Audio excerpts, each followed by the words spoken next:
जब सहयोग में मनुष्य इस चक्र से ऊपर उठता है, उसमें भी ये शक्ति आ जाती है कि वो साक्षी होना शुरू हो जाता है। वो फिर ऐसी वैसी चीजें में उलझता ही, एक आनंद उसके अंदर हमें टपकते रहता है और वो देखता है कि संसार का एक ड्रामा सा चल रहा है, ये तो सब मजाक चल रहा है और ये सब मिथ्या है। इस मिथ्या के पीछे लोग क्यों चल रहे हैं? ये चक्र हमारे अंदर बहुत ही जरूरी है। अब पहले मैं लोगों से कहती थी कि सिगरेट मत पिया करो। अब जब कैंसर की बीमारी आ गई तो लोग कह रहे कि हाँ भाई, माँ तो कह रही थी कि सिगरेट पियो। अब सब लोग कह रहे कि इससे डेफिनेटली कैंसर होता है। कैंसर भी क्या है? कैंसर भी सुषुम्ना से हटना ही कैंसर। आप सुषुम्ना पथ पर अगर रहे तो आपको किसी भी बीमारी हो सकती, विशेषकर कैंसर नहीं हो सकती। पर अगर आप सुषुम्ना पथ से हट करके लेफ्ट को या राइट को किसी भी अतिशयता में चले जाएं तो आपको कैंसर हो सकता है। इसलिए बीचों बीच रहना है। सहयोग में आने के बाद हजारों लोगों ने सिगरेट पीना एकदम से छोड़ा। उसी तरह से उनका गुरु तत्व ठीक हो गया, उन्होंने शराब वगैरह एकदम छोड़ा। अब जो विशुद्धि चक्र है उसकी विशेषता यह है कि विशुद्धि चक्र जब हमने गर्दन उठाई और जब हम मनुष्य बन गए, तभी विशुद्धि चक्र पूरी तरह से प्रादुर्भावित हुआ है। उससे पहले इसका जो काम था वो पूरा नहीं हुआ था। और अब जो है 16 इसकी कलाएं, श्री कृष्ण को 16 कला कहते हैं और उसी तरह से 16 इसके सप्लेक्सस है। जिसका विशुद्धि चक्र ठीक होगा उसका मुख सुंदर होगा। उससे पहले इसका जो काम था वो पूरा नहीं हुआ था। और अब जो है 16 इसकी कलाएं, श्री कृष्ण को 16 कला कहते हैं और उसी तरह से 16 इसके सप्लेक्सस है। जिसका विशुद्धि चक्र ठीक होगा उसका मुख सुंदर होगा, तेजस्वी होगा, उसकी आंखें तेजस्वी होंगी, उसके नाक नक्श तेजस्वी होंगे और उसके अंदर एक तरह का बहुत ही ज्यादा डिटैच सा भाव हो जाए, जैसे कि ड्रामा देख। उस आदमी के मुख पे लगेगा कि एक ड्रामा चल रहा है। एक पल में वो नाराज होगा, दूसरे पल में हंसता रहेगा, बस उसकी अटखेलियां चलती रहेगी। जिसका विशुद्धि चक्र खराब हो जाता है उसकी शक्ल खराब जाती है। पहली बार अजीब सा विद्रुप सी शक्ल हो जाती है, उसकी शक्ल में अजीब से भयानक सा उसका शक्ल दिखाई देने लगता है, कभी डरावना सा, कभी डरा हुआ सा। अब हम लोग इससे ड्यूटी क्या क्या करते हैं ना लोग, उसके लिए धंधे कोई करने की जरूरत नहीं। आप अपना विशुद्धि चक्र ठीक कर लीजिए, आपकी शक्ल दुरुस्त हो जाएगी, बहुत शक्ल दुरुस्त हो जाएगी। और इसके अलावा जिसकी विशुद्धि चक्र की पकड़ हो जाती है उस आदमी का आवाज बहुत कर्कश या बिल्कुल धीमा या उसकी मधुरता वो खो पाएगा। तीसरी चीज यह है कि हमारे अंदर विशुद्धि चक्र की जो लेफ्ट साइड है, जिसे कि हम कह सकते हैं कि जो हमारे लेफ्ट साइड में विराजती है वो विष्णु माया है, माने श्री कृष्ण की बहन जो विष्णु माया थी। अब जब हमारे भाई बहन के रिश्ते खराब हो जाते हैं किसी भी माने में, तो ये चक्र खराब हो जाता है। जब भाई बहनों की कदर नहीं करता, अपनी बहनों को सताता है, तब भी ये चक्र खराब हो जाता है। लेकिन जब संसार में हम हर औरत की ओर गंदी नजर से देखते हैं और हमारे अंदर ये विचार नहीं रह जाता है हमारी बहन है, तब ये चक्र बहुत ही बुरी तरह से खराब हो जाता है। और जब लेफ्ट विशुद्धि खराब हो जाती है तब आदमी को लगता है कि मैंने बड़ी गलती करी, अंदर से उसको लगते रहता है, वो एक तरह से गिल्टी आदमी हो जाता है। और कभी कभी ये गिल्ट इतना बढ़ जाता है कि उसके हाथ से अनेक पाप होने लग जाते हैं, गिल्ट कॉम्प्लेक्स उसके अंदर आ जाता है। इसलिए सहयोग में इसका मंत्र है, अंग्रेजी तो कहते हैं आई एम नॉट गिल्टी, और हिंदी में कहते हैं कि माँ हमने कोई गलती नहीं करी जो तुम साफ नहीं करो। राइट साइड की जो विशुद्धि है ये विट्ठल रपाई माने जबकि कृष्ण राज्य कर रहे थे तब की। जब हम अपने राज्य में विराजते हैं, माने हमारा राज्य परमात्मा का राज्य हो, और जब परमात्मा के राज्य में हम विराजे हुए और तब भी हम भिखारी जैसे बक करते हैं और लोगों से रुपया मांगते हैं और पैसा मांगते हैं और उनकी चापलूसी करते हैं और उनके सामने अपनी ये पेशानी झुकाते हैं, तब राइट विशुद्धि पकड़ जाती है।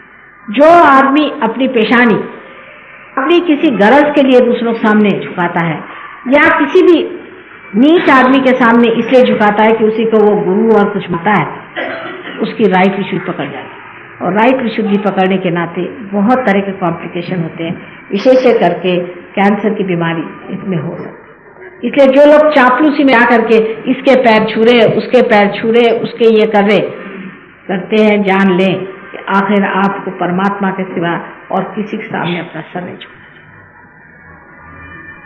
और किसी के सामने सर झुकाने की जरूरत भी क्या है, और दे भी क्या सकता है। बहुत से लोग हमें कहते हैं कि वो संत साल से उनके हमने झुका, अधिकतर तो ढोंगी और भोंदू ही लोग हैं, नहीं तो 420 या दानव या राक्षस ही हैं।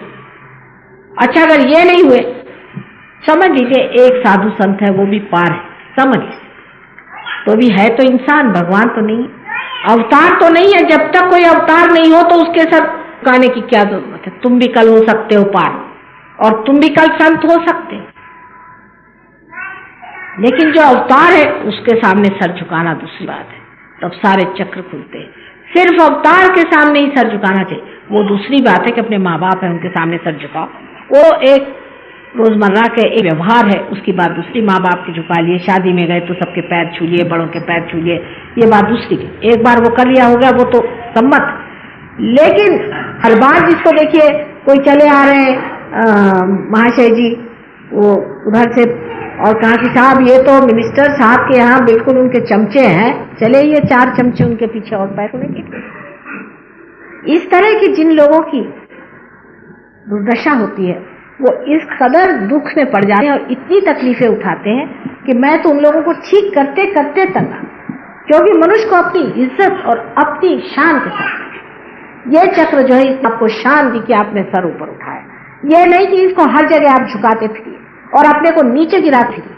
आप बहुत बड़ी चीज है, भगवान ने आपको एक अमीबा से इंसान बनाया, और जब आप इस हालत पे आ गए तो आपको जरूरी है कि आप इसकी इज्जत करें, अपनी इज्जत करें और अपनी जो शान है उसको समझें। दूसरी बात यह है कि बहुत से लोगों को यह भी है कि दूसरों से डरते रहते हैं। ये भी जो चक्र है इससे भी लेफ्ट विशुद्धि पकड़ सकते। जब आप किसी आदमी से डर जाएं, वास्तविक में आप बेकारी में डरे, तब आपकी लेफ्ट विशुद्धि पकड़ सकती है। विशुद्धि चक्र बहुत महत्वपूर्ण है, और विशुद्धि चक्र के पकड़ने से अनेक तरह की बीमारियां होती है। पर सबसे खराब बात ये होती है कि आप पार भी हो जाते तो भी आपको वाइब्रेशंस नहीं आते, आपको महसूस नहीं होता। आपकी जितनी नर्व्स हैं, हाथ की मर जाती तो हाथ पे महसूस नहीं रहा, और लोग कहते हैं कि माँ हमको अंदर तो महसूस हो रहा है पर हाथ में नहीं महसूस होता, और इसलिए उनको परेशानी होती है। सबसे जो बड़ी खराबी विशुद्धि ये है, अगर आपने गलत मंत्र कहे हैं, आपने अगर किसी भी ऐसे आदमी से मंत्र लिए हैं जो अनधिकार है, जिसने आपको झूठे मंत्र दिए हैं, इन सब से आपकी लेफ्ट विशुद्धि पकड़नी, और इस लेफ्ट विशुद्धि का इलाज यही है कि उस मंत्र का जो है जागरूक करा लें। अगर कोई मंत्र जागरूक नहीं है तो उसको लिखना ही नहीं, और मंत्र जागरूक तभी होता है जब कोई रियलाइज सोल आपको मंत्र बताए, और वो भी निदान करके बताए कि आपकी कहाँ तकलीफ है, कौन सी तकलीफ है, किस जगह में कौन सा मंत्र कहना है। अगर वो बराबर से आपको बता सके तो आप उस मंत्र को कहें तो आपको मंत्र सिद्धि हो सकती।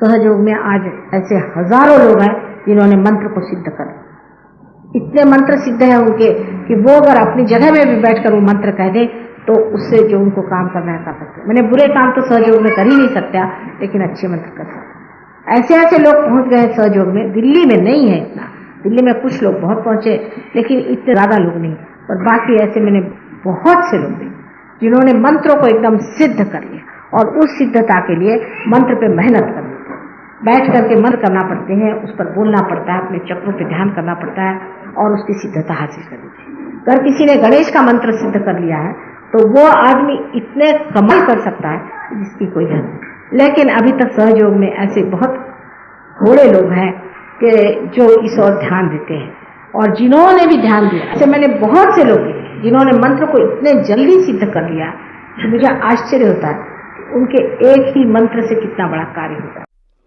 सभी सहजियों से विनती है, हमारे इस चैनल को सब्सक्राइब करके सहज को फैलाने में हमारी मदद करें। जय श्री माता जी।